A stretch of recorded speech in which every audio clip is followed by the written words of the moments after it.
You're not Can't throwing make the that fishbowl game. though. You're not throwing the fishbowl because the I original just thing. changed my game. Oh, I want okay. to throw the fishbowl. So you can make a game that is different, and you're choosing to not do so. What you just said is you had an idea that would have worked around the patent, and now you're changing it so that the patent is a problem. Why do I have to work around the patent? This Because that's patent what should not innovation exist, is. what I'm Because that's what saying. innovation is. The Human Torch was denied a bank loan.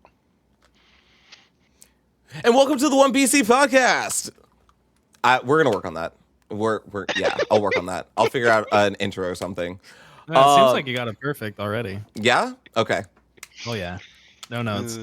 Okay. No notes. Welcome to the Fantastic. One BC podcast. This is Khalid, Nate, and Matt bringing you whatever's on our one brain cell this week.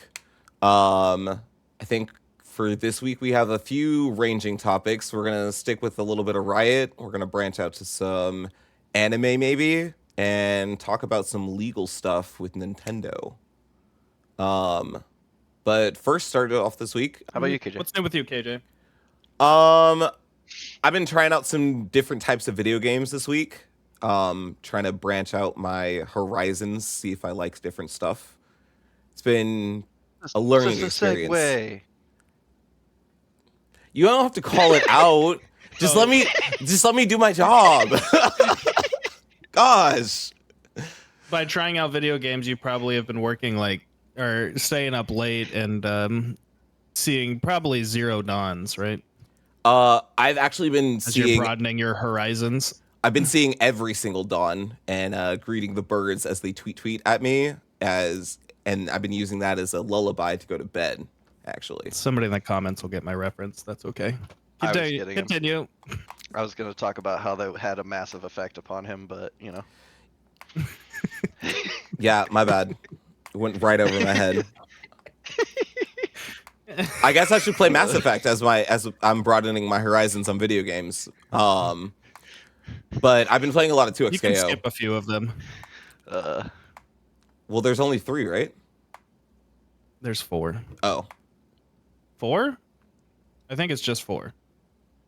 Because there's Mass Effect 1, 2, 3, and then Andromeda. gotcha. Which one is the best? Like, which one is worth playing? 1, 2, and 3. Well, 1 and 2. Okay. So I should just stop What are you playing after smiling 2. about, Matt? My small child trying to tickle me right now. These things happen. Yes. What's that? Okay, so 2XKO though. Yeah. Now we're hard segueing. I set it up so easy, and then Matt's just like derail.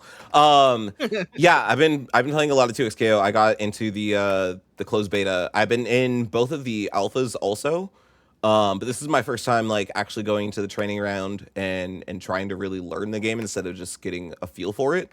It's been a lot of fun. I decently like fighting games. I play a lot of Injustice, or I did at least, and Mortal Kombat. But this game it says more simple because the inputs are less rote memorization. But because it's so different than all of the other fighting games that I've played, it ends up being more difficult for me to like get my head around.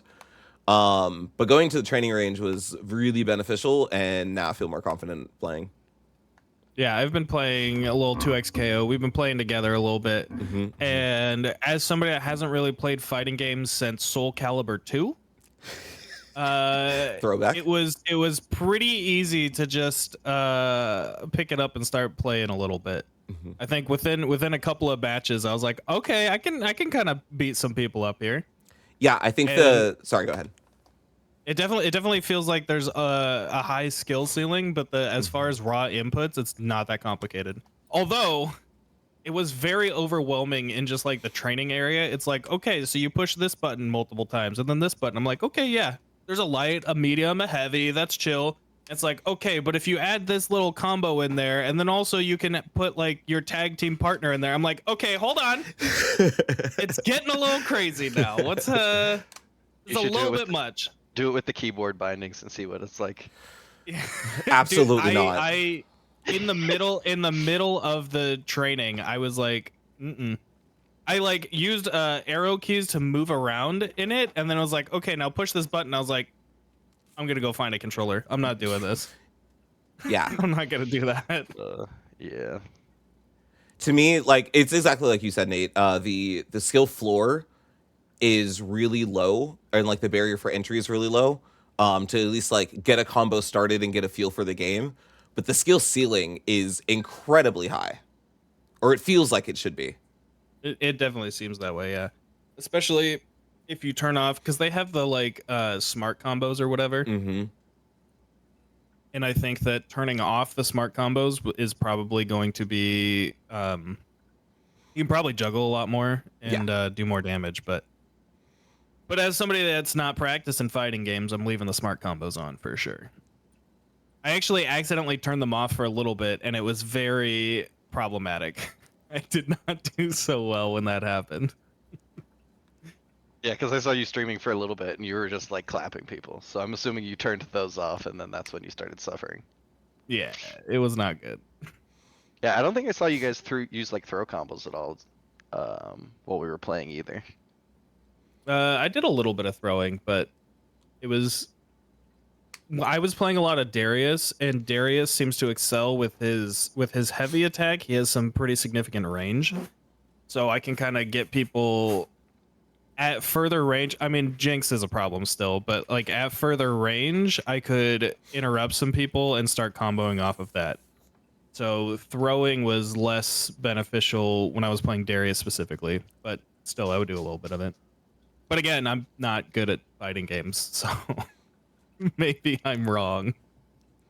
I didn't And I use like many throws fighting either. games. Yeah, but I like fighting games, but normally mine are more of like the Super Smash Bros. Kind of Yeah. variety. So I don't think I'll probably have too much fun with this one. Like I'll play with you guys occasionally, but this is So, probably one of the right IPs I'm gonna pass on. side note, Riot was actually working on a platformer, Super Smash Bros. Esque fighting game as well in tandem Yep. with 2XKO, and they scrapped it Yep. because of the downfall of the Universal like fighting game that was out with like Bugs Bunny and LeBron James and stuff like that. That flopped, and then Shaggy, huh? don't Oh, you yeah. don't you not mention Ultra Instinct Shaggy when you're talking about that game? Whatever. I'm Dude, nobody played that game. yeah, Yeah, exactly. but everybody knows the meme. I don't. You don't know the meme of No. Super Saiyan Ultra Instinct Shaggy? I mean, I know the meme, but Oh I my didn't think it gosh. came from that game. I thought it was Yes. like a comic book. No, I'm pretty sure it came from that game, and he just like basically went Super Saiyan, and it was ridiculous. But then there's Rivals 2, Rivals of Ether 2. I'm pretty sure that game's doing pretty well. Which is a Super Smash style game. I don't actually know how it's doing, but it seems to be popping. So I maybe wish Reno Riot missed the would mark have. on the cancel. Yeah, I think so. Like I think that Riot doesn't do things first. They do things better. I was having this conversation with somebody about iPhones versus Androids, and Apple rarely does anything first either. But they're Yeah. usually the ones that like revamp and refine everything and make it like appealable to the masses in some really pretty packaging. And I think Riot does that really well as well. So they should basically try to get into every gaming space and every gaming genre, regardless of what it is, because people love their IP so much, and there's already such rich lore that's already been built up that it's really easy to get into any gaming genre. Yeah, the only thing you think- have to be careful with is like the double-edged sword of games like that, where like if you look at, for instance, like the platforming fighting game system, people love Super Smash Brothers. Mm-hmm. Yeah. But the regulations upon it in order to be able to have tournaments are crazy and actually like have semi-destroyed a lot of the systems Mm-hmm. that were in place over the years, because you have to have pretty much like unofficial, almost like illegal tournaments in order to keep the system going. Yeah. Which sucks. And if Riot could create something, then they could like revitalize that system, but then they would own the market on it. and then that could cause like a whole bunch of other problems. So you're suggesting that because Riot is very good at polishing games and already has a rich ecosystem for competitive titles, they had some room to improve on that because Nintendo was very oppressive in their structures that made it so that people couldn't have the tournaments that they wanted. You're welcome. You're saying they're kind of overly litigious or something. Might be. Do you have any other opinions about this, Nate? Definitely see it that way. Well, there is actually something that happened this week where that made a little bit of news because Nintendo had just patented a gameplay mechanic, which got people a little bit up in arms. And there's some people have gone a little bit crazy in their uproar about it, and I think some people probably don't care enough about it. But what was kind of reported was Nintendo basically owns summoning monster mechanic, which is not true. But they still have patented a gameplay mechanic, which a lot of people are suggesting is toxic, obviously. Like, what if chess patented moving pieces on a board? Like, what games would not be able to exist? You know what I mean? So the actual headline was clickbait, but what is the actual factuals of what they're going on? So what they actually patented, I'm not a lawyer, obviously. But what it seems like they've actually patented is you throw if they've patented the mechanic of throwing out some sort of a summon, like a monster, that then triggers a battle, like a different instanced battle specifically. So Throwing an item. What was that? It's throwing an item. It's not throwing out a monster. It's throwing out an item that summons a monster. That's like Right. the main like summoning patent. Yeah, which then triggers the battle. Mm-hmm. Like it is rather specific, the patent itself, but like it's not like Nintendo invented all of these things, right? Like Nintendo is benefiting from other people's gameplay mechanics that they have implemented into the, like, they're not the first people to make like a JRPG, which is essentially the battling style of Pokemon. You know what I mean? Like if another company patented, we're gonna have people walk around in a land, and then there's gonna be an instanced battle where you then select moves and deplete the health bar of your opponent. If somebody patented that, Pokemon couldn't exist.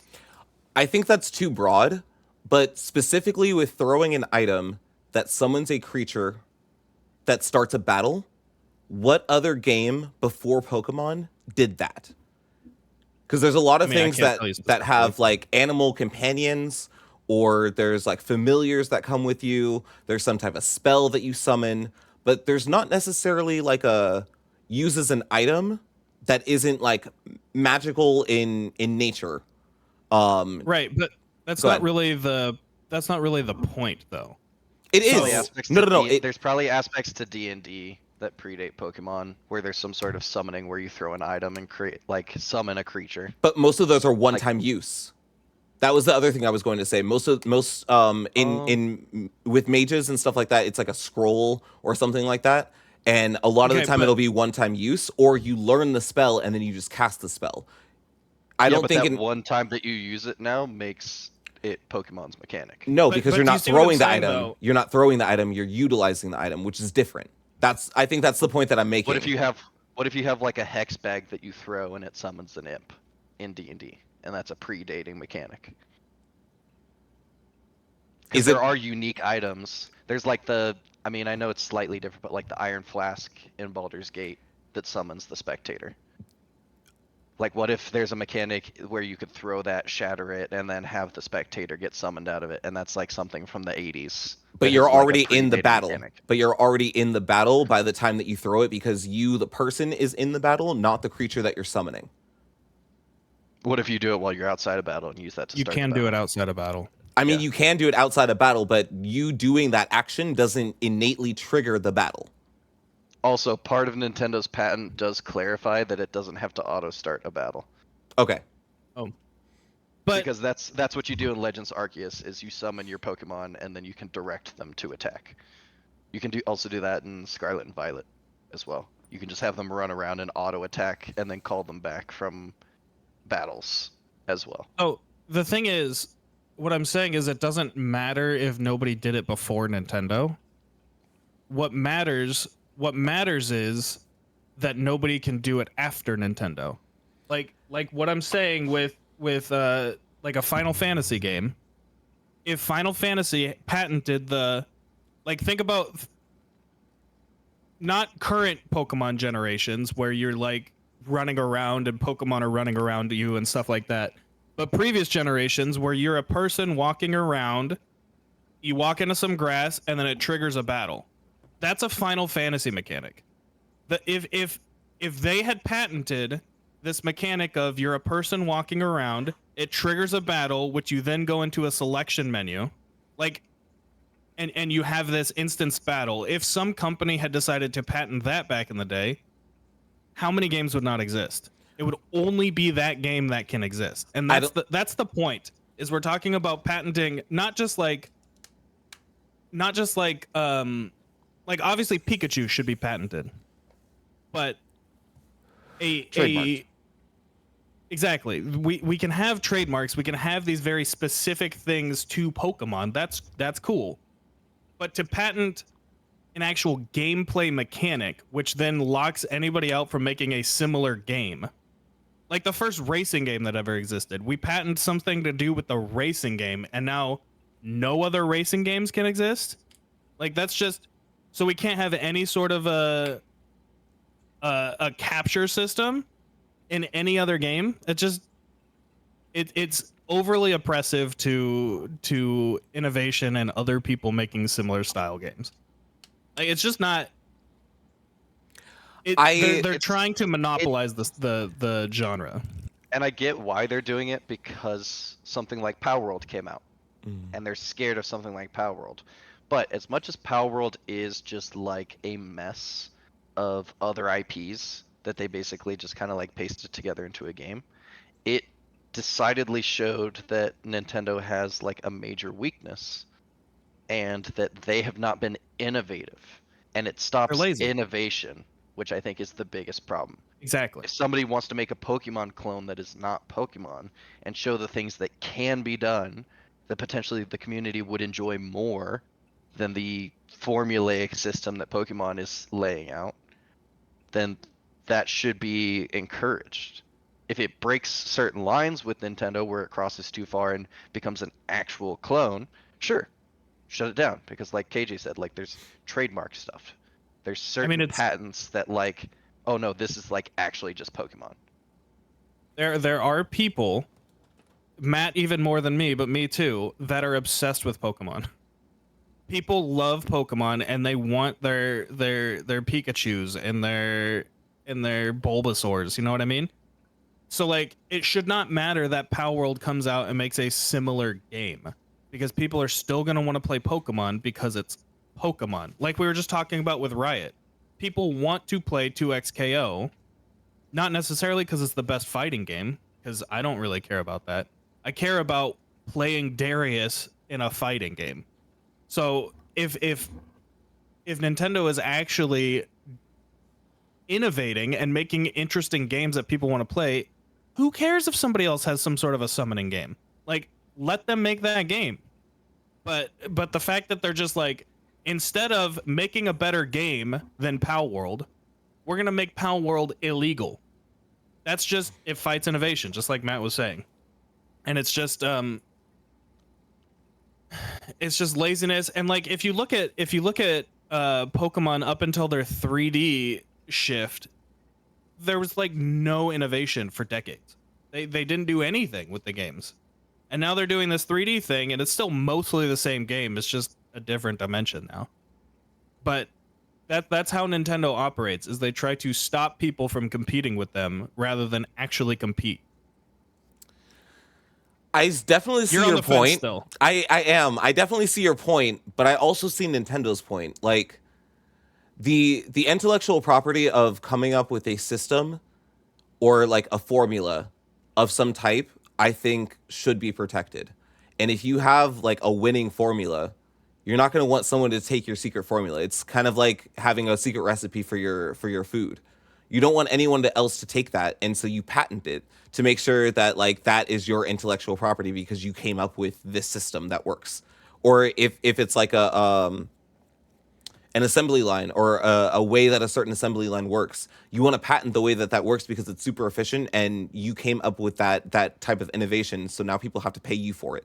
Like I can see and understand that aspect. I also can at least hear you guys out on the like shutting down innovation of other companies. But if it's just a clone of the exact same thing that you're making, and like Riot, we were talking about this in the previous segment. Riot is really good at taking previous ideas and refining them and making them better without having them be an exact clone of the thing that they took it from. I don't think that this prevents people from doing that. I think it makes it more difficult, but I don't think it prevents it from happening. I think it does. I think it is functionally making it so that you cannot have a game like Pokemon. Nobody can make a Pokemon clone but better because they are patenting the core mechanic of the game. Like if Dota had patented a arena fighter with 3 lanes, Then we'd have Twisted Treeline, and we'd all be very happy right now. All of our lives would be improved drastically. Okay, true. I take it back. I take it back. We'd be happy. I take it back. This is good. This is good, actually. Yeah, let Nintendo do it. It's fine. Bring back Twisted Treeline. Like, you see what I'm saying? Like, if you're patenting, like, if somebody said, I have this new gameplay mechanic where instead of looking down the barrel of the gun, we're gonna look over the shoulder of the person so you can kind of see behind them a little bit. And that's my new patented gameplay mechanic. I'm calling it a third-person shooter, and nobody else can make this game. Like, it stifles innovation. It's not protecting your patent. It's not protecting your IP. It's stifling innovation. I think one is an intellectual property and the other one is an artistic style, though. And that is the difference that I see. Like, I don't disagree that it prevents other people from making similar games. I will relent on that. However, I do still think that it is an intellectual property that can be protected because of the way that it works. Like some of the options that you're giving to me feel like just either perspective or too broad of something that could be patented versus something that is like a clear gameplay mechanic that Nintendo and Pokemon invented and no other game before them has used. I mean, every game did something first. Like I'm saying, no game did before. Freaking guy messing up our podcast. This is why we don't do it in this channel. But what I'm saying is, every game did something first. Nintendo's not the first one to have the battle mechanics of Pokemon. Somebody thought that up and decided that this is a good thing and didn't patent it because it's crazy to patent that. Then Pokemon could still have their I'm chucking an item, but they have to design a completely different battle mechanic. Like, do you see what I'm saying? It's just stopping people from making games. And so, like, and I think it's ridiculously overbroad. Like, you keep talking about how unique this is. To just say there is a player that throws a ball that summons a creature, or sorry, an item, not even a ball. they throw an item that summons a creature, and this is what we have patented is ridiculously broad. Well, Is the other insanely broad. there's the other half of the patent though, isn't there, that like you can return the creature to the item as well. And I think that is the very It's still so broad. I think that's very specific because most, like I said, in most video games, I think summoning items are either one-time use or it's a spell, not an item that you're using. It's either consumable or a spell. It's not an item that's reusable. I have two thoughts on that. For one, just because that's the typical way that people do things doesn't mean that that's the way that they always have to do things. No, but what I'm saying is that makes Nintendo and Pokemon specifically unique. And that is why it's a patentable, like, specific thing to them, because most people do not do it that way. Most people don't do it that way because they know that Nintendo sues like crazy. They're not doing it that way because of that. Like, if I wanted to make like a Ponyo video game where I've got like my little fishbowl and I can throw Ponyo, throw Ponyo out of my fishbowl and then bring Ponyo back into my fishbowl. That's Like, different I because you're can't not make throwing that the game bowl. now. You're not throwing the bowl. You're carrying the bowl and summoning dumping it out Ponyo. on the ground and No, it's flopping around. But it's not the same thing because you're not throwing an item. You are throwing Ponyo from the bowl that you're carrying. Like if you had So a I'm game, throwing if you had the a fishbowl, you could and have then a, you could have returning a. the fishbowl. You're not can't throwing the make that fishbowl game. though. You're not throwing the fishbowl because the I original just thing. changed my game. Oh, I want okay. to throw the fishbowl. So you can make a game that is different, and you're choosing to not do so. What you just said is you had an idea that would have worked around the patent, and now you're changing it so that the patent is a problem. Why do I have to work around the patent? This Because that's patent what should not innovation exist, is. what I'm Because that's what saying. innovation is. You know what I actually want to play those? Have you guys ever played Cassette Beasts? Or No. heard of it? It's supposed to be kind of like a similar thing, but I think you like record the beasts onto cassette tapes and then like play the cassette in order to like summon them out kind of thing. So there are like unique like workarounds to getting out of the system. The throwing mechanic definitely is annoying, and it's going to be interesting. I mentioned before the pod Nexomon, which is a pretty popular franchise. It's also been 3 different games on the Switch for like 6-7 years now. It'll be interesting to see how stuff like that is affected, because that is not a sphere that they throw, but they throw an item which looks like an X that has a capture ability. It's basically a darker, more hardened version of Pokemon. So stuff like that pre-exists, it'll be interesting to see what happens to those games.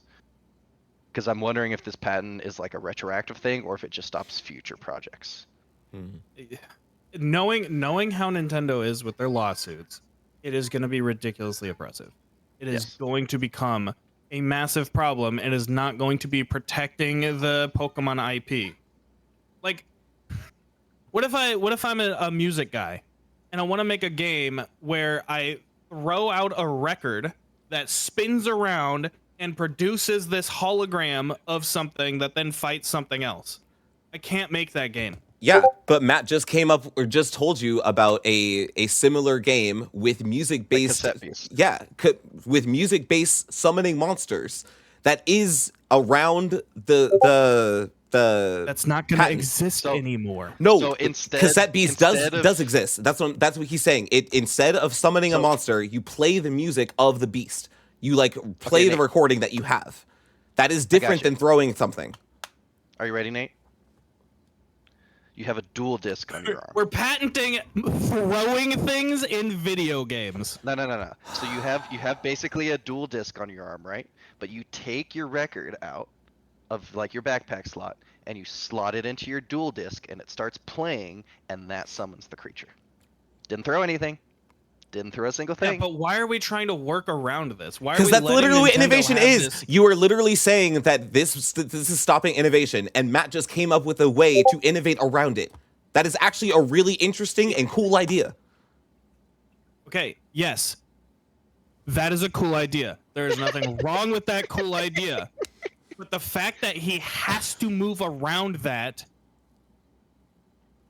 Your point think we're can't gonna be agree. your point This can't is- be this is a- innovation if you're shutting down innovation. or you're I'm poo-pooing not on the shutting down innovation. I am literally doing the opposite of shutting down an innovation. This patent is shutting down the innovation. They're saying you have to do a different game. You But Matt- cannot do a game anything like this. Matt just innovated, and you're saying that it's not either good enough, and or you're upset that he had to innovate. No, Well, defending his innovation is fine. That's a great game. If I have an idea for my record spinning game that is completely different than Pokemon, but because of this patent, it is going to be infringed on. I can't make that game. You can make the game Matt just talked what about. what I'm trying to make is a dancing game. It is Okay. a game where you just hang out and you dance. We just have a good time. But in this game, it has nothing to do with fighting. It has nothing to do with gyms or badges. It has nothing to do with any of that. But in this game, you collect records that you throw onto the ground, and it spins and makes a hologram. That is reasonably going to be infringed on by this patent, and it is a functionally entirely separate game than Pokemon. Can you see that? Can you see how this is going to stop my game that has nothing? I wasn't even thinking about Pokemon when I made this. I wanted to make a cool dancing hangout game like VR chat. Where you just Actually, collect records. Technically speaking, that would be totally fine. Yeah. Why? As long as you're not controlling or manipulating the character or creature that comes out of that disc. The It's fine. character dances like I make my character dance. I am controlling and manipulating the hologram. If it's just mimicking you, that's not technically control. That's just reflection, and that's totally fine. Yeah. Do you see the I see that Like I you're told grasping you, for straws. am I not see that you're 100% grasping for up straws. to date. I'm not grasping for straws. You can't see that this game is entirely separate, and I have to delicately dance around this patent for a game that has nothing to do with my game. You don't though. Like, do you not? I do. No, you feel Wait, like you what? do, but me and Matt are both in agreement that you don't, because what you just said does not infringe on the patent at all. Look, let me Yes, let me but let if I me. wanted to make hold on, the thing hold on. controllable, I can't now. Now So I can't do that. Let me kind of bring this together for you. First of all, yes, it does suck what Nintendo is doing, because instead of basically like guarding their own IP, they are potentially shutting down other people from creating similar things. Yes, that does suck. Now, Nintendo is very exclusive in their systems, but you still have the option to make and sell the game to Nintendo. That is also an option. You could make it a Nintendo IP that you have created, and you work with them or for them to create your new game. That is also an option that you could do, because they do add new brands occasionally. It's very rare, but it does happen. So But my options does are suck. to sell to Nintendo, and that's it. Or modify your game. Or be innovative.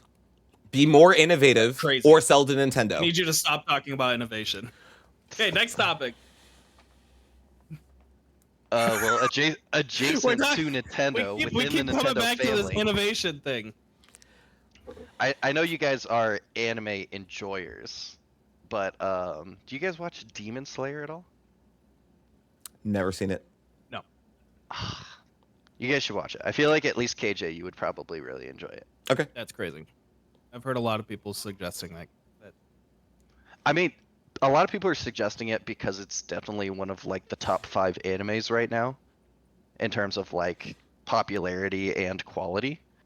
But it's going into essentially its final season, and they turned the final season into 3 movies. Mhm. And I just got to see the first of the 3 movies in IMAX yesterday in a movie theater, and that felt really cool. Like, I know a lot of us, like, I used to go to like the midnight showings for Harry Potter all the time. Mm-hmm. All of us went to the Marvel movies at some point in like the Infinity War saga. Like, we know what a lot of those felt like, especially like the last movie, like seeing Captain America pick up Thor's hammer, the cheers from the crowd, like all that kind of stuff. I'm not talking about like the stupid like memeability of what's happening with like the Minecraft movie and stuff like that, where it's like chicken jockey. Yeah. Not talking about that kind of stuff. Talking about like Spoilers. real. Dude, you've played Minecraft so much, you know what a chicken jockey is. Yeah, I haven't seen the movie. Okay, congratulations. They're also hunting down the Tesseract during the movie. Yeah, you're welcome. Spoilers. Spoilers. But it's called the Sphere, which makes it that much more funny because it's just a cube. What a Spoilers. shit. It's crazy. But yeah, if you guys have interest in animes, I would just say like look at what's coming out because apparently Crunchyroll is really trying to like push animes into theaters and make it a thing that like they release movies in theaters now for actual audiences. And That's just as awesome. like honestly, the person that got me into anime was your wife, Nate. Like if she did not sit down and rewatch Full Metal Alchemist Brotherhood with me. She was like halfway through the show and she's just like, you kind of seem interested in this. Do you actually want to start this from the beginning with me? We sat she there and does. watched the whole thing and like, now I love anime. I thought it was for children back then until she showed me that and I was like, okay. This It's is my adult favorite. cartoons. I just think, I feel like Studio Ghibli was the first like anime company to really bring anime to movies and to theaters. Oh, to the and- west for sure. Yeah, and so I think Crunchyroll is probably stepping on their patent rights by trying to bring anime to theaters.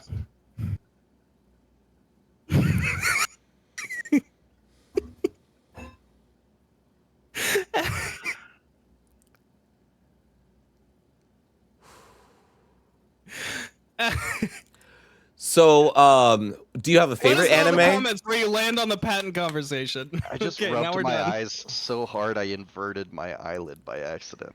Asked me to stop talking about it. We segue away. Rage know in the baiter. comments. Rage baiter. But like a chimpanzee riding on a Segway, Nate brings it right on back. Uh, Ugh. Sorry. We were talking about anime. Do you have a favorite anime, Matt? What's your favorite anime? That's difficult, but honestly, I'd say probably My Hero Academia. Hmm. Like no anime has really had points where it's like hit me as hard as that one does. Like I love Attack on Titan.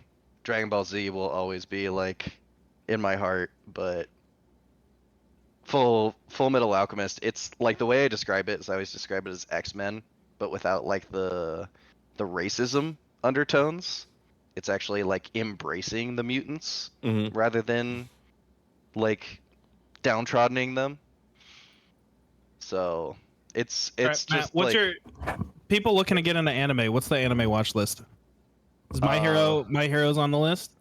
I mean, it depends on your tastes. Like I've tried getting Andrea into animes and like she doesn't like the hyper emotionality of animes where they do like the 2D faces to like really accentuate like the emotion that they're feeling at the time. So like she liked Attack on Titan more. If you're not really sure about animes, Cowboy Bebop is an excellent one to start with.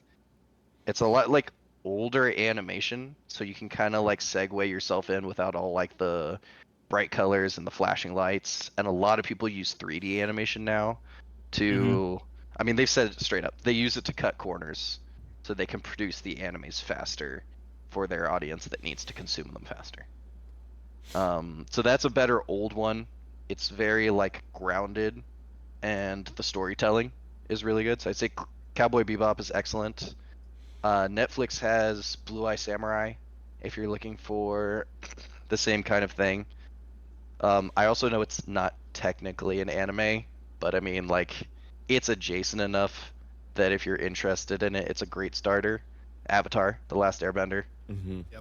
fantastic show, and it will kind of get you a lot of those anime vibes. It is an American-made written show, Right. but it was animated and drawn by I believe a Japanese studio. So it's like it's basically right there with what you're looking for. I think it's pretty well considered in anime. Like even if you go to like Anime Haven or something like that, like you can get Avatar on there. I think maybe a separate bucket for like Western anime, but yeah, I think most people consider that an anime. Yeah, and then like if you don't want to have such like Japanese specifically oriented ones, Full Metal Alchemist is really good. because it's got a ton of like German undertones to it. Like their whole like leadership system is like the Führer and like a lot of like militaristic society. Don't they Um, even use like iron crosses as their symbolism? I'm pretty sure they do. yeah, it's very very much like German, like kind of like a northeastern European in a lot of like the theming for the show. But yeah, if you like superheroes, My Hero Academia. If you like something similar to like zombies, there's a lot of zombie animes out there, and Attack on Titan kind of starts that way. Definitely turns into a different show later, but like it gave me a lot of vibes of like original Walking Dead. Hmm. I don't think I've So- ever seen, other than Attack on Titan, any sort of zombie anime. Oh yeah, there's what is it? I think it's called like Zom 100, and it's this guy creates a bucket list of like 100 things he wants to do before he becomes a zombie. Like he's essentially like resigned to the fact of like at some point I'm gonna give up and I'm gonna go walk into a crowd of zombies. Huh. But these are like the 100 things that I want to do before then. And so that's Interesting. just really funny because it's this like closeted dork that has like never really done anything. And there's a bunch of like random stuff where he's like, be a superhero, like wine and dine a flight attendant, like very obscure random tasks, and he somehow accomplishes a lot of them. It's something interesting that I feel like people don't really appreciate about anime is there's an anime for any sort of genre that you could want. Like Yeah. there's like people think about anime as like oh, it's like there's horror movies, there's action movies, and then there's like anime movies. But really it's like there's live action movies, which can be any sort of a movie you can imagine, and then there's anime, which can be any sort of thing you can imagine. Like a lot of the things you're talking about are action animes, but then there's also like slice of life animes where they're just like cozy and there's like not a whole lot happening. We're just hanging out with the characters. And then there's very like just like thought provoking one. Like one of my favorite ones is Death Note. And I freaking love Death Note, which is not necessarily like an action anime. It's a lot more just like thinking and just people trying to outsmart each other, which is very fun for me. It's like a psychological thriller. Yeah.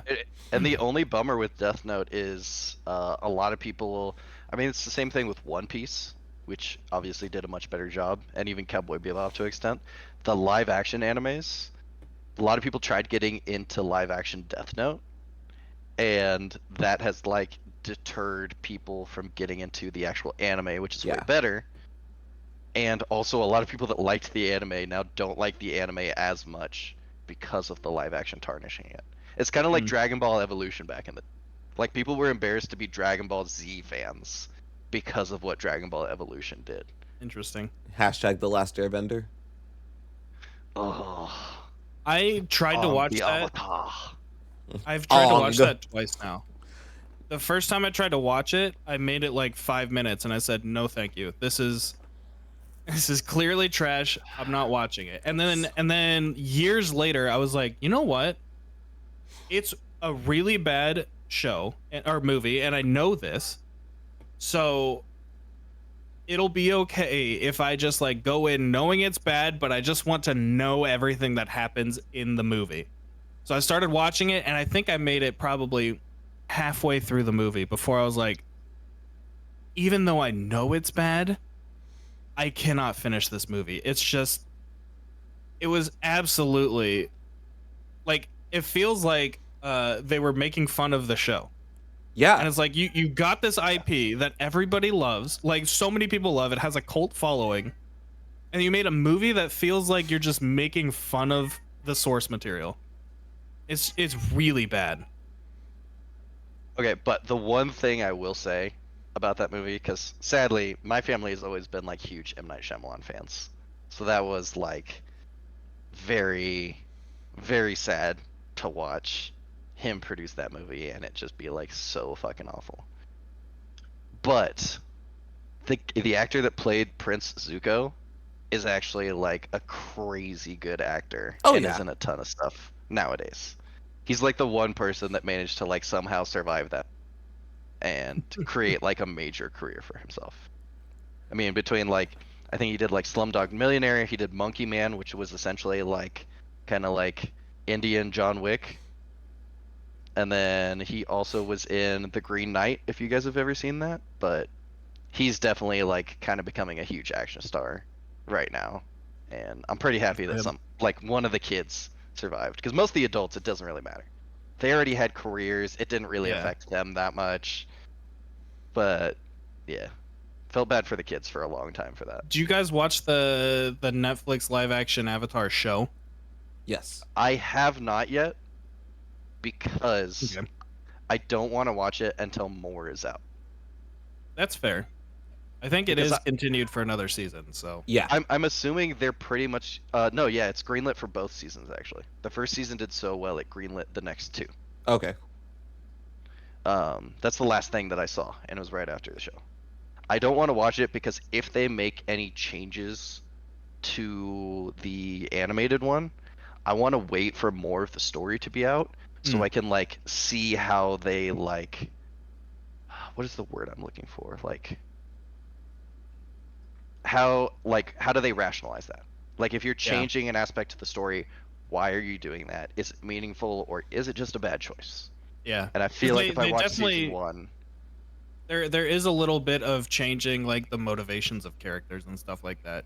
Which if you've watched the whole show and then you watch, like, if you're not thinking too much about it and you watch the whole animated one and then you watch the live action one, it's easy to just kind of assume that all the characters have the same motivations and they're basically the same characters. But then if you kind of take a step back, so I watched this YouTuber called Overanalyzing Avatar, and he kind of broke down the whole show, although Netflix kind of copyright struck him, so you had to subscribe to his Patreon to watch the Netflix ones now. But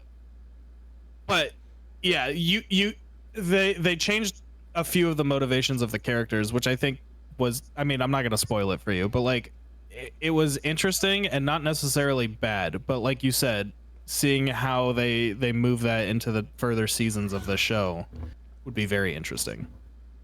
So they did definitely do some of that stuff. season 3 is going to be like the biggest one, because like 1 and 2 is like fun adventures while they're traveling and like learning about each other, gaining skills, getting more mature.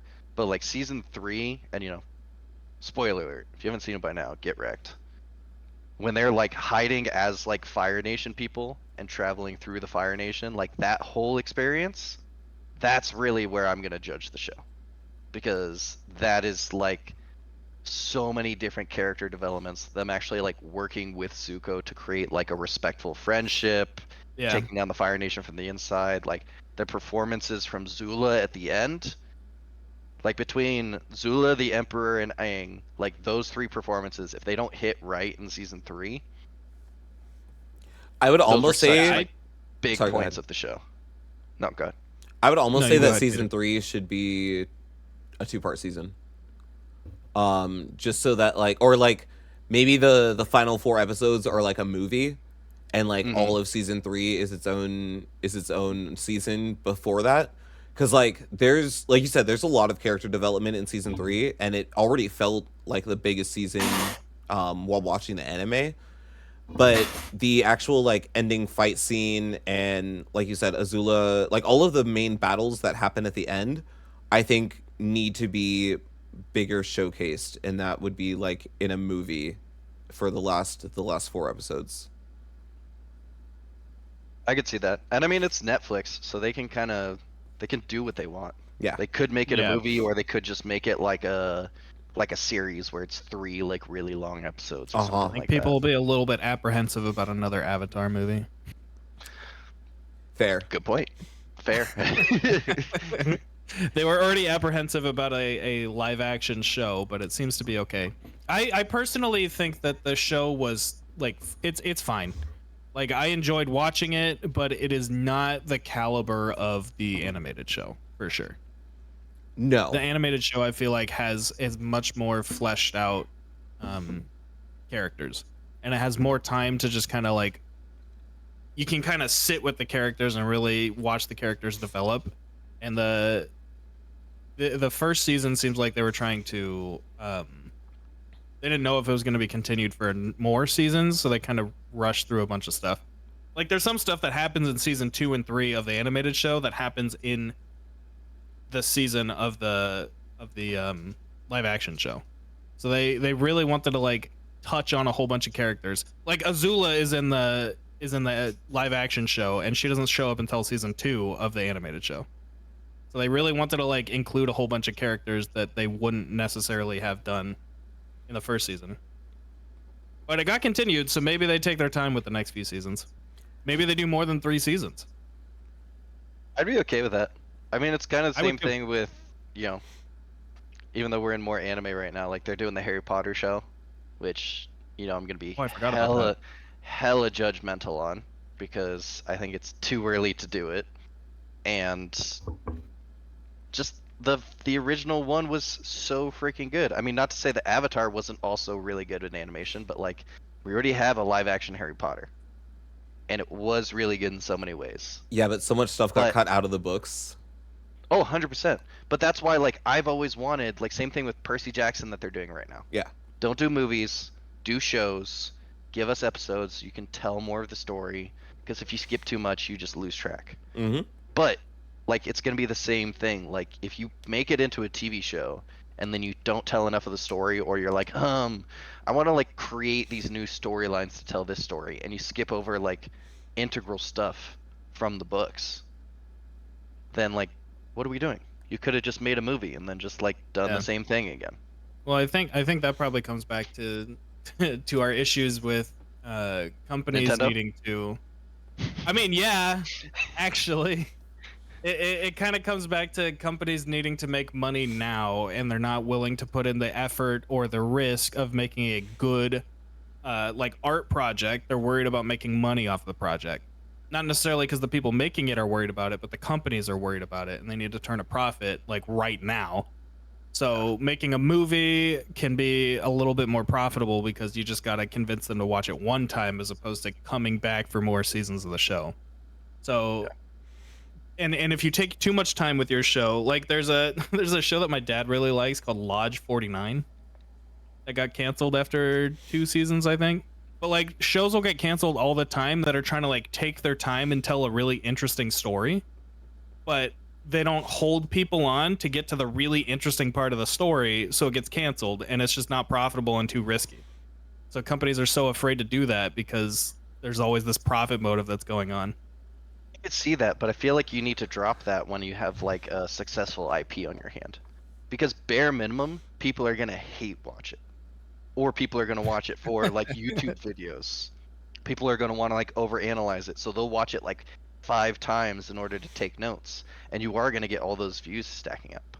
Like a lot of people are watching Avatar, the live action Netflix show, to see whether it's a dumpster fire or not, based Yeah. off of the movie. Yeah. That's a lot of people that are watching it. Well, and to bring it full circle again, Riot wasn't sure that people were going to watch Arcane, but they wanted to make the show both for new audiences as well as for people that already care about the IP. Mm-hmm. So they knew that they could kind of take their time and make a good show there because they weren't too worried. Like, we know that they lost a bunch of money on Arcane because that's not really what they were worried about. They just kind of wanted to make the show. So Now- sometimes companies do that, but Riot has the ability to utilize, like, basically look at it as a marketing expense. We've talked about this before on the podcast.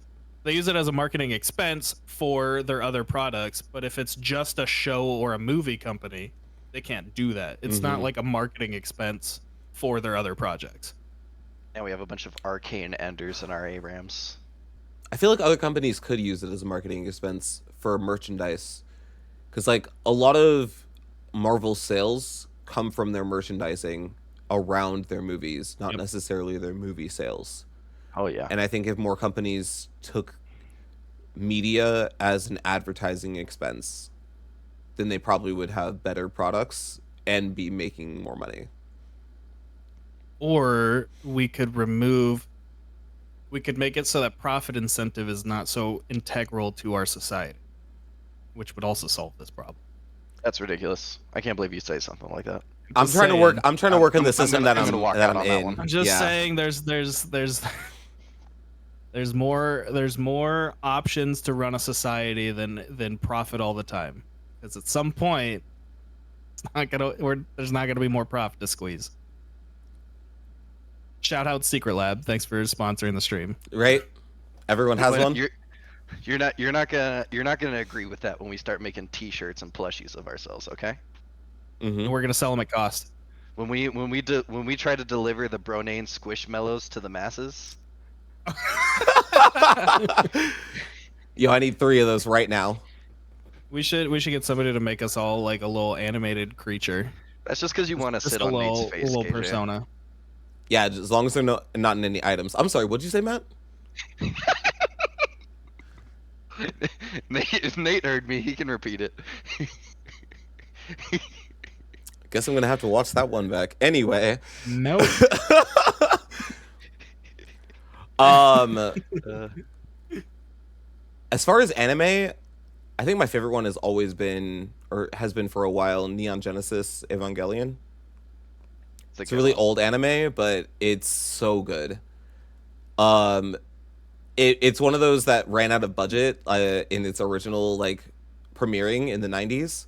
And so the first 24 episodes are like amazing, and then episode 25 and 26 are like Crunchy. what's going on? And there's like really long periods of time where nothing is happening and it's just like a slow pan because they ran out of budget. And then like 10 or 15 years later they re-released a movie called The End of Eva, and that basically like ended or capstoned the last 2 episodes and like explained what they were trying to say in the last 2 episodes. But yeah, it's my favorite storyline of any anime. Essentially, it's like these 14-year-olds driving robot mechs to stop angels that are coming to destroy the world, and no one really knows why. Like a more complex version of Gundam, essentially. Yeah. Do you guys ever watch shows on YouTube? Like No. there's YouTube animated shows. Oh no, I was gonna be like, Crap, you what know, is I watch Smosh all the time. I mean, yeah. I don't watch Smosh anymore. It was never the same. I watched them again once Ian and Anthony got back together, but Oh, so you missed the blatant sexism and the titties. yeah. I do try to avoid that.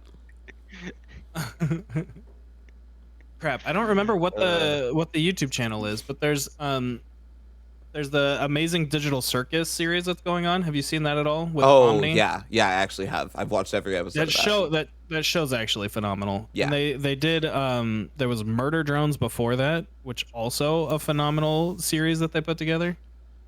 Which they actually finished after starting the Amazing Digital Circus, but there's some pretty good animated shows happening on YouTube right now. It's a back in the day they actually used to do it with Video Game High School. But then algorithms changed. Dude. You watched that, Matt? Yeah, dude, I loved Video Game High School. That was The an law. awesome show. But yeah, so shows are coming back to YouTube, which is very exciting. I'm a big fan of that.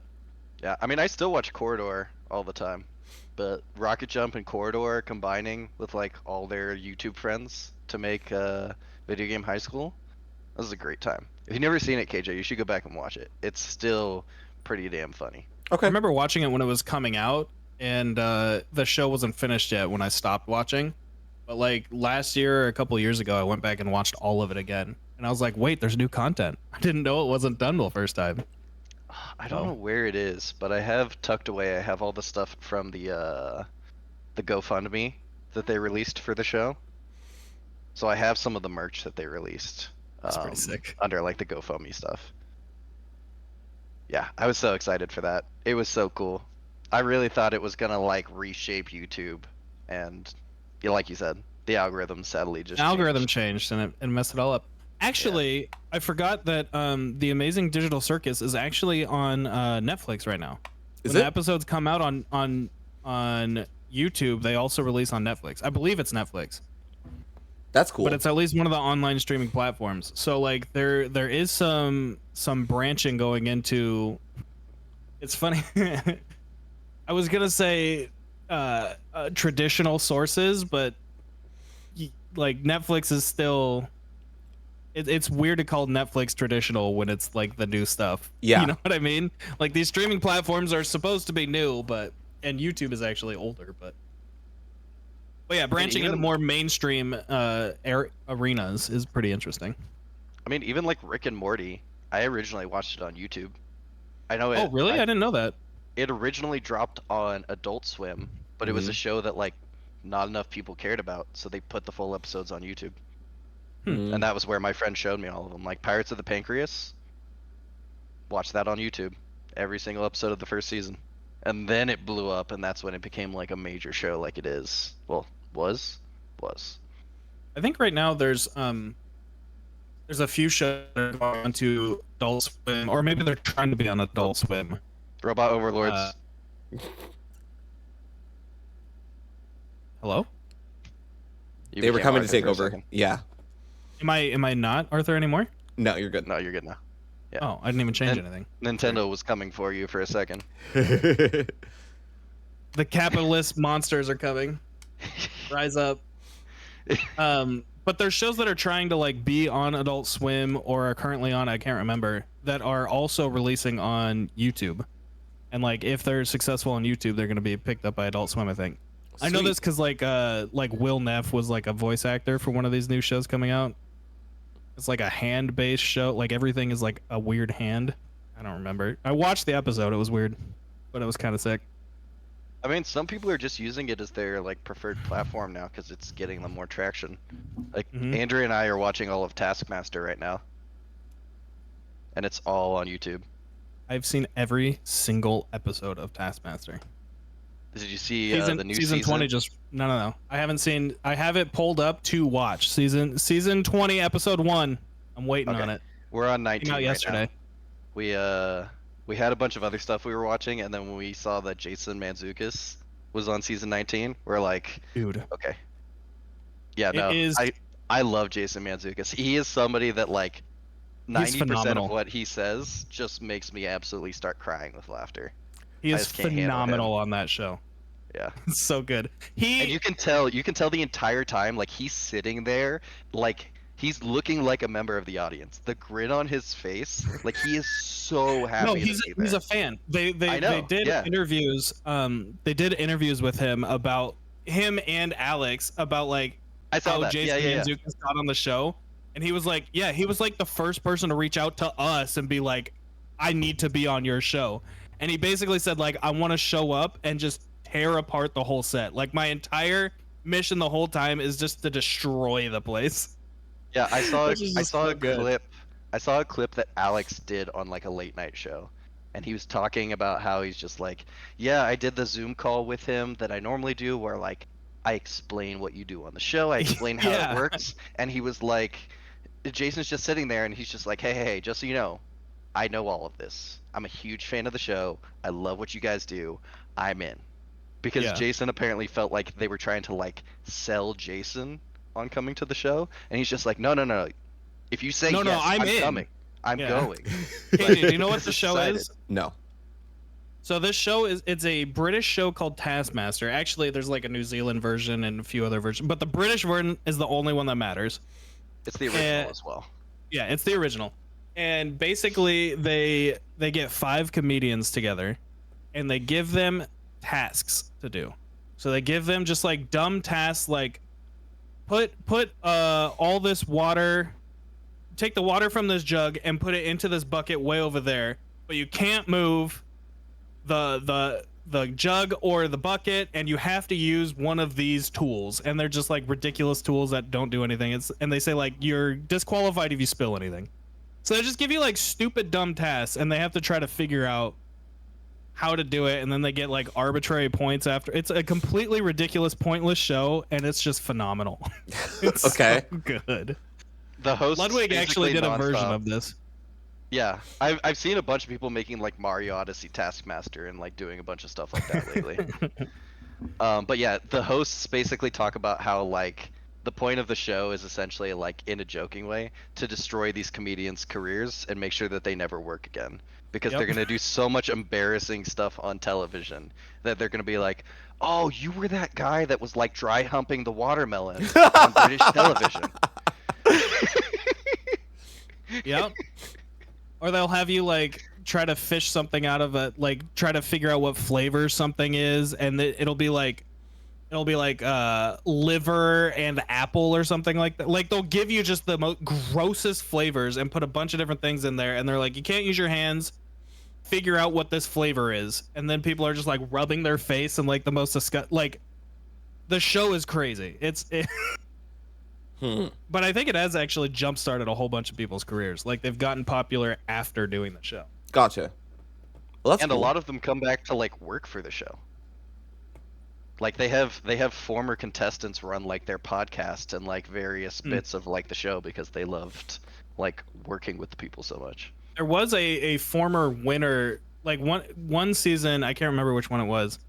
There was somebody that couldn't continue the show or like had to be out for a couple of episodes. So because they do like a pre-recorded task segment, and then they do like an in-studio segment, and this person couldn't be at the in-studio segment. Yes. So they had a previous winner come back and be in the studio for the pre-recorded or to watch the pre-recorded segments.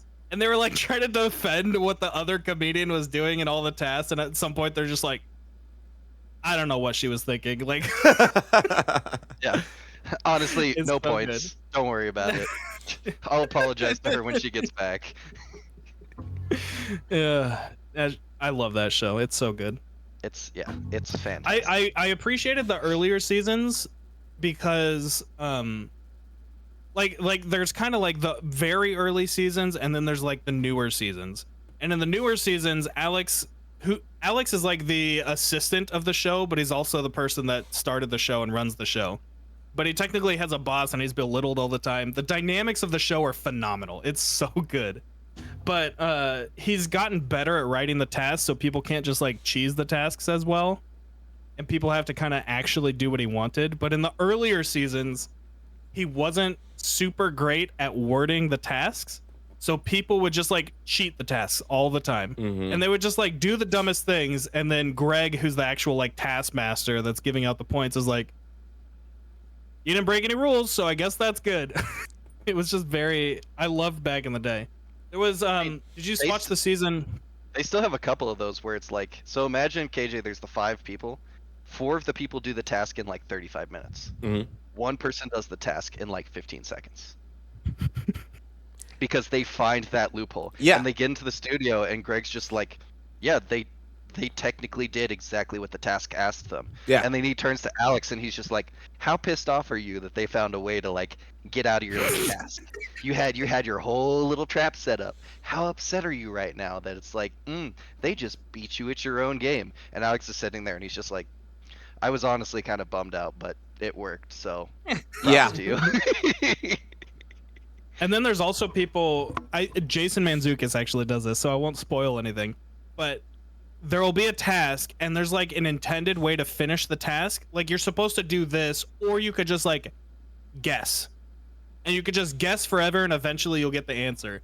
And Jason does this at one point where it's like, yes, I could go through the proper channels, but also I could just keep guessing things forever, and then it takes him like 7 hours to finish the task. And Alex has to be there the whole time. He's like, no, you're in here with me. I can see Jason saying that kind of thing.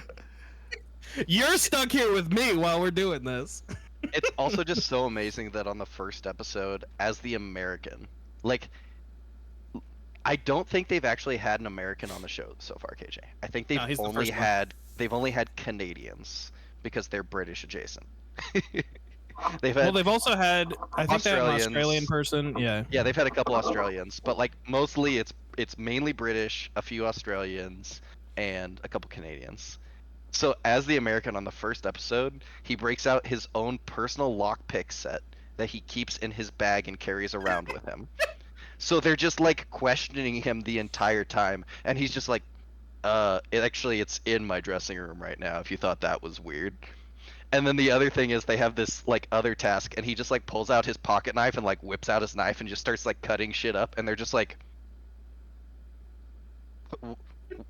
Yo, just wait You until he always starts carry shooting around people a in the knife? show. he walks over to a farmer in a field. He's like, "Hey, can I get that gun? I'm gonna need it real quick." That doesn't actually happen. But he does make fun of them too, because like the British have different words for things. Like an eggplant is, I think, an aubergine. Yes. Like they call it an aubergine, and it's like, what? I thought we spoke the same language, but apparently we don't. And so then I can't remember what the thing is, but in one of the tasks, he has to like figure out what they're even asking him to find, because it's a word that we don't use in English. So he has to try to figure out, and he like makes fun of them for it all the time, and they make fun of him. It's just it's so. I think season 19 is probably the best season with Jason Mantzoukas. It'd be a great season for you to start watching, actually, Okay. because Jason is the the funniest contestant in so long. He also pronounces everything appropriately, which is also super funny. Because like the host at one point is just like, "I'm gonna be on you like a puma," and he's like, "A puma?" A puma. Jesus. Because that's how they like. Yeah. That's potentially how they pronounce it. He's like, "Oh yeah, you're gonna go get a lorry outside?" He's like, "No, Greg, I'm gonna go get a truck." Oh, Lord. Yeah, that's what they call it. I think my favorite one is aluminium. It's my favorite yeah. Britishism. I when I watch Top Gear and the Grand Tour too much, unfortunately, I say aluminium and I say petrol station. Sometimes it just like the words just get locked in my head. Oh, one of the ones that got me in a previous season was loo paper. Is that They toilet paper? love using toilet paper, and they call it loo paper, and I'm like, we speak different languages. I don't understand. We Yeah, can they go to mostly the loo, understand we each go other. to the John. Great show, love it. Yeah, fantastic. But yeah, until next week, that has been the 1BC podcast with Khalid, Nate, and Matt. We will see you next week. Like and subscribe, and give us any comments if you guys have any topics for us to talk about. Sounds good. Bye-bye for now.